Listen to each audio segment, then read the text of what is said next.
Matamgi Manipuri Wari channel asibu tabiriba khwai pumnamakpu taramna okjari ngasisu mahausangom Aroiba Oirage Nafamda tarataruk suba tangkak amok puduna lakjari mayam punna taminarasi.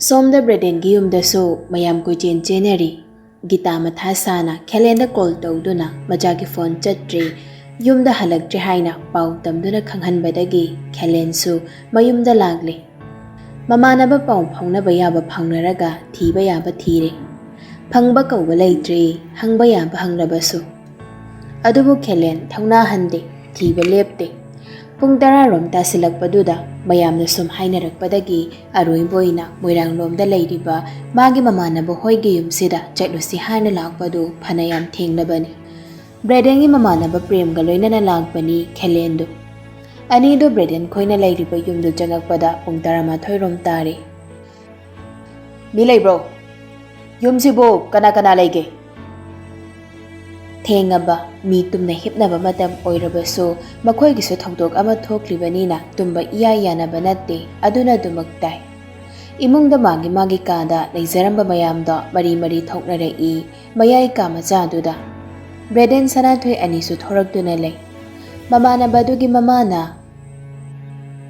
kana janone asuk thinga kansida Bredena khumai pakhalap tauna akhoi babagi khonje mali mayamdo amaga phat yengnei mamana baduna aithoge chatke haina khongthangge tawbadu mamana makututa pharaga hairei dang thokpa yaroi noi loina mag manungda loina leyo aina phanaba ngangnagani asi haiduna nupido mapana thorakli amama maraktuda nupa anina leptuna leirambadu ubada hangai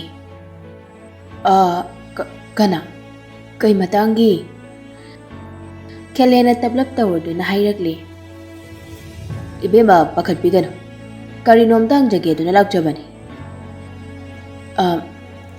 yani kai matangi no tada hekdang biyo yumsibo pari khoigi yumna tabra mani ichano pani mani tumi kari haibigadabana oh maga tinabani aigi chano pado ngasai yokthoki badagi halakdraba aduda somda lakpra hangedana lakjabani aigi sidadi kana sulaktine Kelen ngasinduna thamliba thongduda haifet yengi aduga hairei fare lakdrabadi akoi amuk chajaragi dure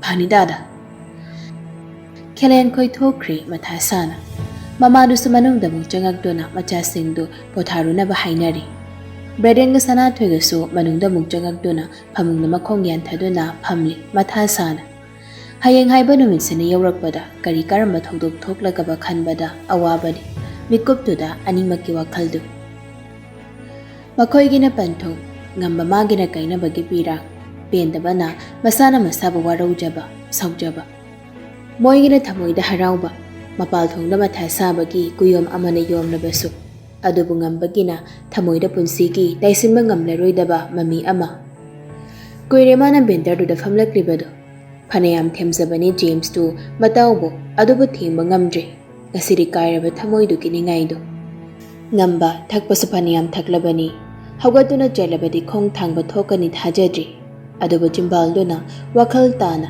thamoigi marul mayamdu amamamta pawdamba lepu yante bai aina lanbade ainadi sigumasi thorakani khangda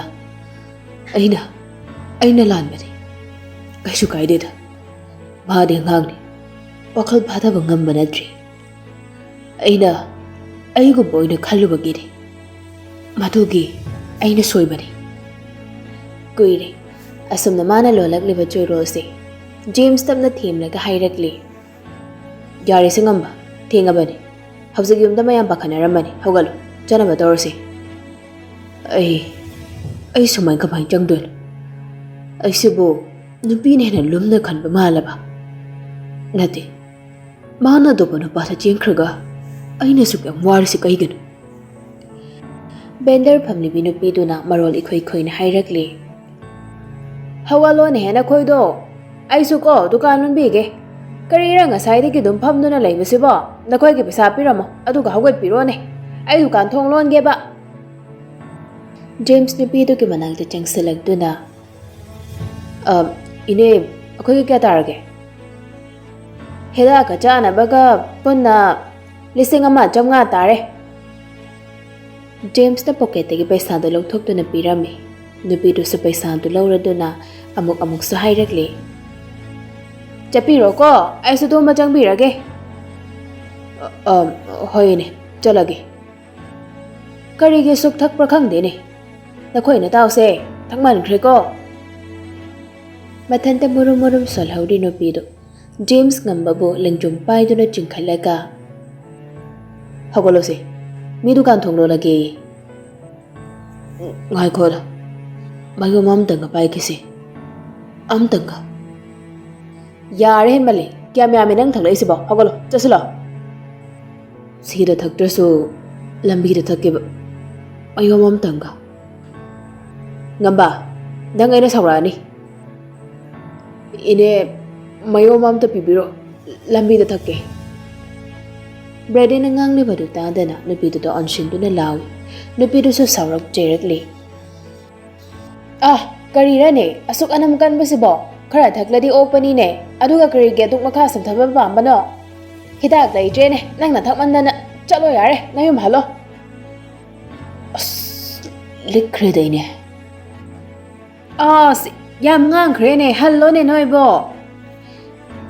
James sanakti wa ngang dabi ngambabu mana ngamnaba chingkhatuna puthokri gari mana gyobaga ngambabu khangen insenduna sound hairakli kaino nang ngang macha dongna asyam ngang na ba waisiba phajana ngang na ba soywa adresi kai gino ba ngambadu kap thorakli ngasai makai sukap kaplamdabani pi marik ama phawba takidabani aduba haujikta ayingba nungsetna masada yerakpada amkhatuna leiramba thamoi ki maichak bombadu nonghau lakpago nonglei nungset kum haitharakli bhai ai mayam nuksirure ai mayam nuksirure bhai mayam phate aina magidabak asuk wajaba mana kem khangbi de mayam phate bhai James tungai dana ngambabu kauduna hairakli aina nangge wabado kokna basiluba awaboin hape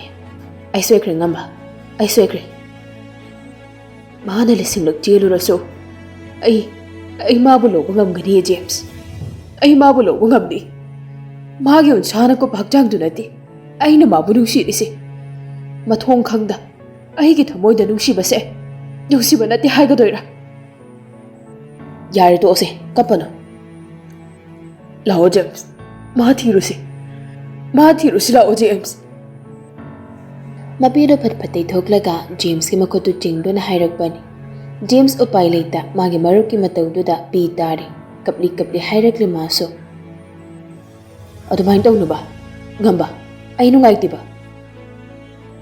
ma thirusi hayang nungaladi ma chili na hainarani aduna nunga jingida ma hadapta thirusi Kodang gari dum thangatuna yengi aduga mong hairakli tu ung tarama toy tabada ngai ung baro ta law ma thiru si law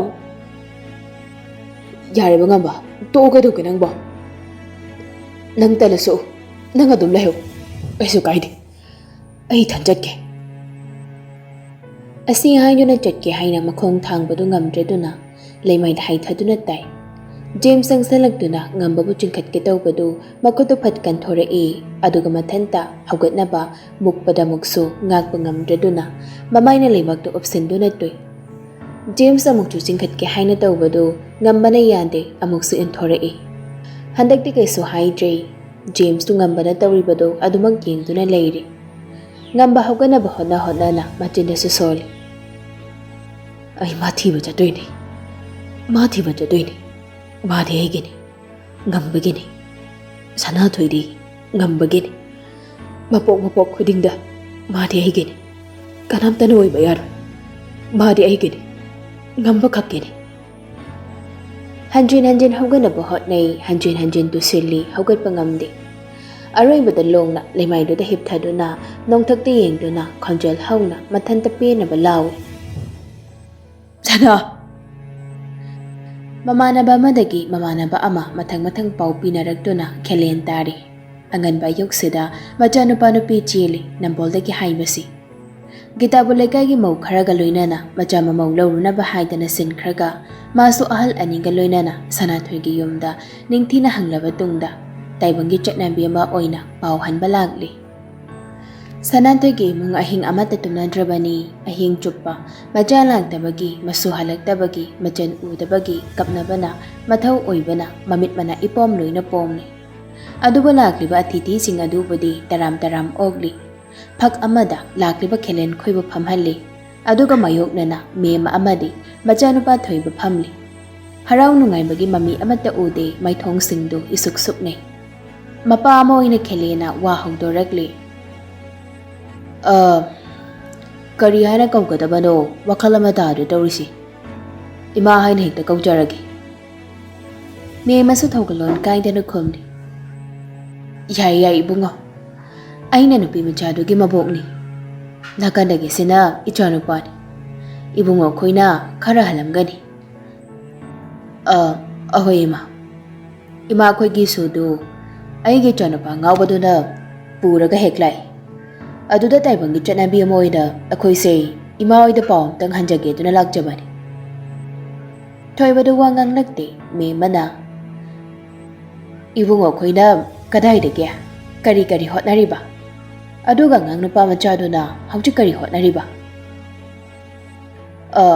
ima aigi ming khelen gaw hauji empowers da ASI oina thabak macham khak tawjari kodong pokpiragi ne khoisi ita nupa do yam angang ni handa class 12 tam bada ngai ribani ibe maduga so punna tamina boira male akhoi gi do so yam angang ni handa 11 kari bani akoina to na tang ni haidana khara ke na suyok lakpagi nupi moina kari soiba nati chak charaga kon phengo phawa phengdabani chak chaluk ama mapong phana sim haiba natri bana ju mayum pandana yumning mangam boy khiroina khaleidi tumin leram ba thoiban hairakbani nupa mayum ge halamana mok hairakli chumi angang tane ni wakhal mapong phabam ta yaudri Kalen soram teng sang hondok laga hangdakli. Pare ima koi isen koi na pambado hekta haibiro.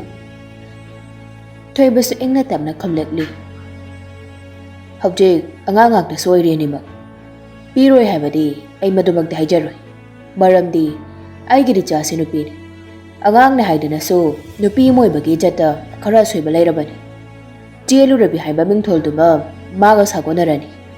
Aduna hongwada koi soidan hongjagi chahi homukti moina matik chaba amamam oiri fawbadi ngaira se haibasida ibagi mot kai lebage haibadu su hekta haibiyo thoibage wadu khelen yaning daba tawde yaningi tasingna animak angang yam oiri adung nauriba makhoina yumban punsira khongdaba matam oidri mama mapagi makada kena mauna leikidaba moina yum amapubagi awawa jaina piningde isen koina haibado akoi su yajai ita sing lui na ngang oiri aduna matam khara bhai masing tamaga lekhibadu mapa moida ai su pamjai ngayang mayam do harau wari tawraga khelan khoi su hannaba sim sari macha bu yari ba makai nganna thenbiraknaba thoibana hanjen haizakhiban wadu ngangna thoibana tawrakani haibagi thazaba pirami somda gita khoina Sanathoi amadi macha bu lawba lakle makoina thorakpa gari duna